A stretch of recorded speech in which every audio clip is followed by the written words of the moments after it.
Worried Democrats, alarmed by President Joe Biden's debate performance against Republican rival Donald Trump, are openly questioning whether he should be replaced as their candidate in the 2024 election. The panic has continued.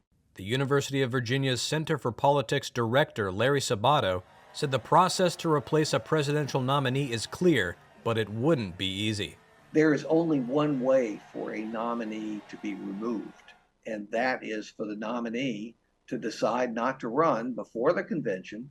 In order for Biden to step down, you would have to have a union of Barack Obama, Hillary Clinton, Bill Clinton, Nancy Pelosi, and they would have to all agree that he has to go in the interest of the country and in the interest of defeating Donald Trump. They would have to go to the White House and try to convince him, and he will be tough to convince. And they'll also have to try to convince Joe Biden, and that may be even tougher.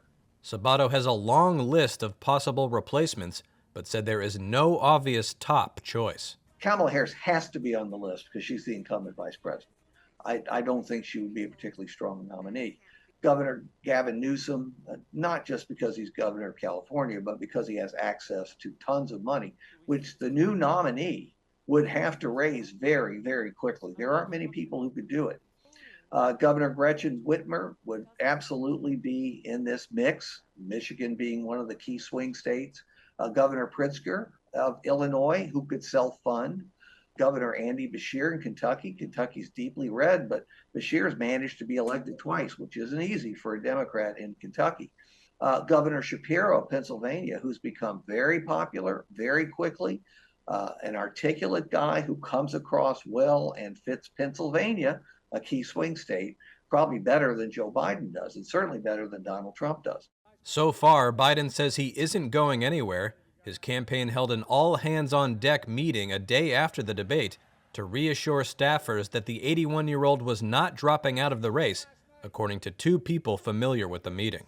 If this were anybody else but Donald Trump as the Republican nominee, this race would be over. It is only because Donald Trump is so controversial and so widely feared for what he may do that Biden is still in the race. He still could win. Of course, you can also say that about Trump. If there were a new, vigorous, younger Democratic nominee, I think people would take that opportunity in a minute to keep Trump out.